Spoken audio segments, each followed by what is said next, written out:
R we become manufacturing nation? আমরা কি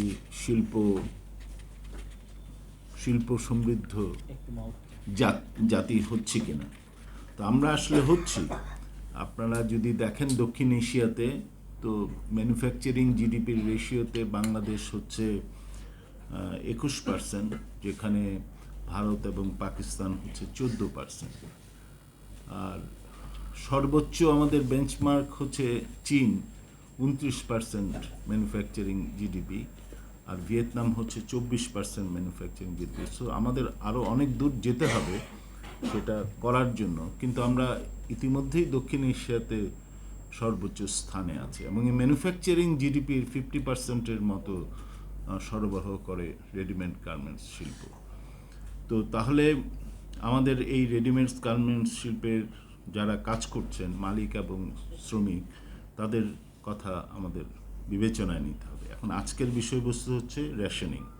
তা আমি দেখছিলাম আমার মোবাইলে যে ঠিক 3 জুন 2022 সালের, তখনও আমি এইরকম একটা কথা বলেছিলাম এবং সেটার উদ্দেশ্য ছিল give ration to low income people. সেখানে আমার মূল বক্তব্য ছিল যে তখন কিন্তু ইনফ্লেশন রেট ছিল মাত্র 6%, একটু সামান্য উপরে। জুনের কথা বলছি। তখন আমি বলেছিলাম যে the government, I hope the government has the fiscal space to introduce rations for at least during the high inflationary period. তো সেই 22 সালের পরে তো আজকে 24 সালে যদি আমরা একদম লেটেস্ট এই মাসের ইনফ্লেশন রেট বলতে পারবো না, কিন্তু লাস্ট কোয়ার্টার পর্যন্ত বলতে পারবো যে এটা 9%-এর উপরে। কিন্তু যেটা মুস্তাফিজ ভাই বলেছেন সেটা সঠিক, যে এই ইনফ্লেশন রেটটা তো হচ্ছে অ্যাভারেজ ইনফ্লেশন রেট। আমরা তো শ্রমিক, মধ্যবিত্ত, মালিক এইভাবে ইনফ্লেশন রেটটা হিসাব করতে পারি। তো সেক্ষেত্রে আমরা এই হিসাবটা করি নাই, করব। কিন্তু যদি আমরা ধরে নিই ফুড ইনফ্লেশন রেটটাই সবচাইতে বেশি প্রভাবিত করবে শ্রমিকদের, কারণ তাদের এক্সপেন্ডিচারে ফুডের শেয়ারটাই সবচাইতে বেশি। ধনীদের ক্ষেত্রে, উচ্চ মধ্যবিত্তের ক্ষেত্রে নন ফুড এক্সপেন্ডিচারের শেয়ার বেশি। এটা অ্যাঙ্গেলস ল আছে অর্থনীতিতে। সো সেই হিসাবে ফুড ইনফ্লেশন রেট হচ্ছে 12%-এর উপরে। তার মানে আমি যখন বলেছিলাম যে আমাদের রেশনিং ব্যবস্থা চালু হওয়া উচিত, তখন ছিল 6%, আর সেটা এখন 12%। এখন তাহলে দাবিটা তাহলে আরও বেশি প্রযোজ্য। এটা হচ্ছে প্রথম যুক্তি। দ্বিতীয় যুক্তি হচ্ছে যে কোনো বিচারেই হোক আমাদের দেশে আয় বৈষম্য বাড়ছে, ভোগ বৈষম্য বাড়ছে। এটা বিবিএসের খানা পর্যায়ে আয় ব্যয় জরিপ যেটা, সেখান থেকে দেখা যায়। আরবান এলাকায় আরও বেশি করে বাড়ছে। আরবান এলাকায় এখন Gini index of inequality, income inequality প্রায় 54%-এর মতো, রুরাল এলাকায় কম।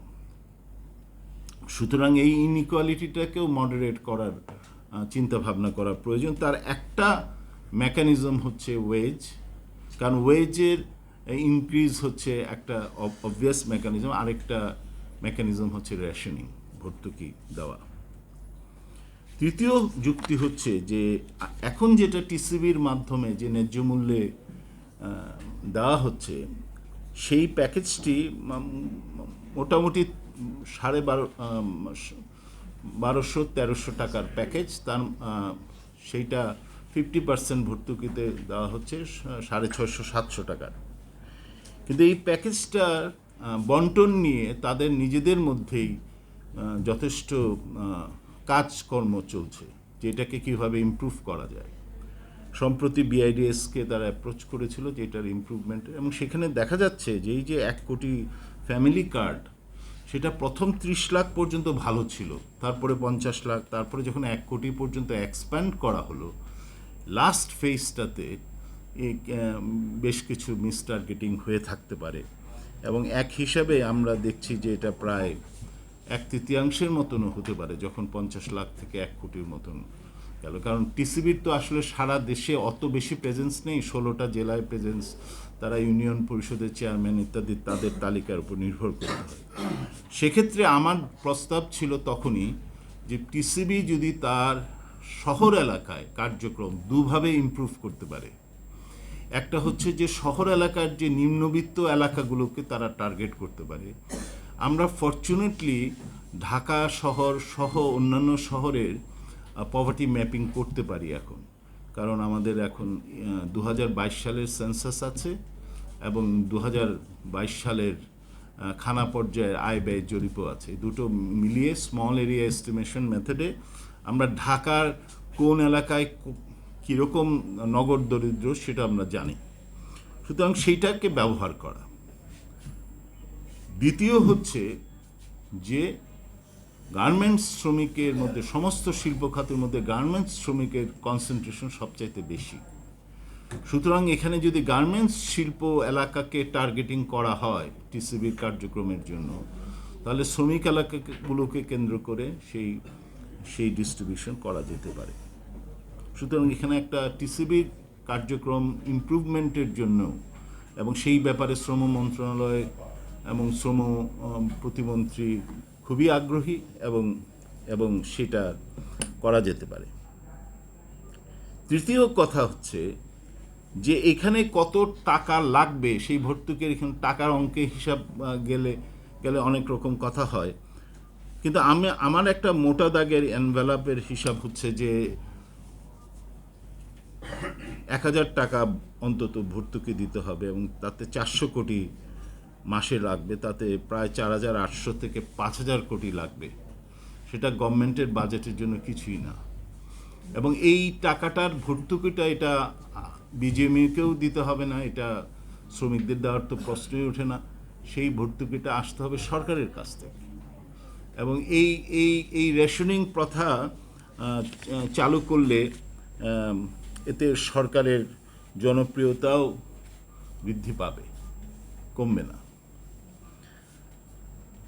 এরপরের যুক্তিটা হচ্ছে যে আরএনজি যে সেক্টরে যে সরকার যে শ্রমিকরা আছেন তাদেরকে সাহায্য করলে এর দুটো লাভ। একটা হচ্ছে এর স্পিলওভার এফেক্ট, বা যেটাকে যদি বলি উপচে পড়া যে অভিঘাত, সেইটা গ্রামাঞ্চলেও পড়ে। কারণ হচ্ছে বেশিরভাগ গার্মেন্টস শিল্পের শ্রমিকরা এসছেন গ্রামের চরম দরিদ্র পরিবার থেকে। এবং আমি একটা উদাহরণ দেই, আমি কিছুদিন আগে নেত্রকোনার আটপাড়া উপজেলার গিয়েছিলাম এবং তাদের একজন দুস্থ মহিলাকে ইন্টারভিউ করেছিলাম। সে উইডো অ্যালাউন্স পায়, তো উইডো অ্যালাউন্স পায় তো 300 টাকা। তখন আমি বললাম যে কীভাবে আর চলে? বলে যে আমার ছেলের বউ গাজীপুরে কাজ করে, তারা মাসে আমাকে দুজনে মিলে 5000 টাকা পাঠায়।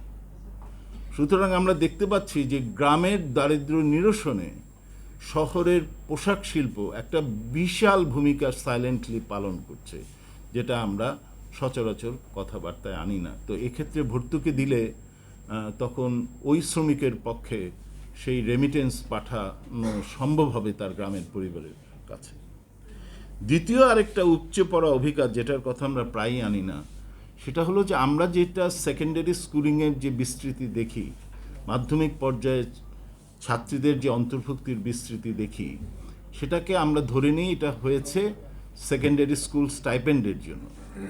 কিন্তু মুশফিক মোবারক এবং র্যাচেল হিতের একটা জার্নাল অফ ডেভেলপমেন্ট ইকোনমিক্সের প্রকাশিত সম্প্রতি পেপারে দেখানো হয়েছে যে গার্মেন্টস প্রক্সিমেট এলাকায় সেই কাজটা করা হয়েছে এবং করে দেখানো হয়েছে যে পোশাক শিল্পের ডেমনস্ট্রেশন এফেক্টের জন্যই মাধ্যমিক পর্যায়ে ছাত্রীদের অংশগ্রহণ দ্রুত হারে বাড়ছে।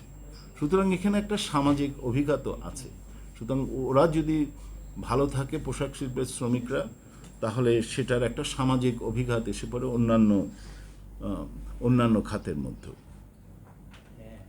আর সর্বশেষ আমার পয়েন্টটা ছিল যে এই কর্মসূচিটা দিলে একটা ওয়েলফেয়ার স্টেট বা বঙ্গবন্ধুর গণতান্ত্রিক সমাজতন্ত্র বা যেভাবেই আমরা সোশ্যাল ডেমোক্রেসি যেভাবেই বলি না কেন, সেটার একটা ম্যাটেরিয়াল একটা বেসিস হয়।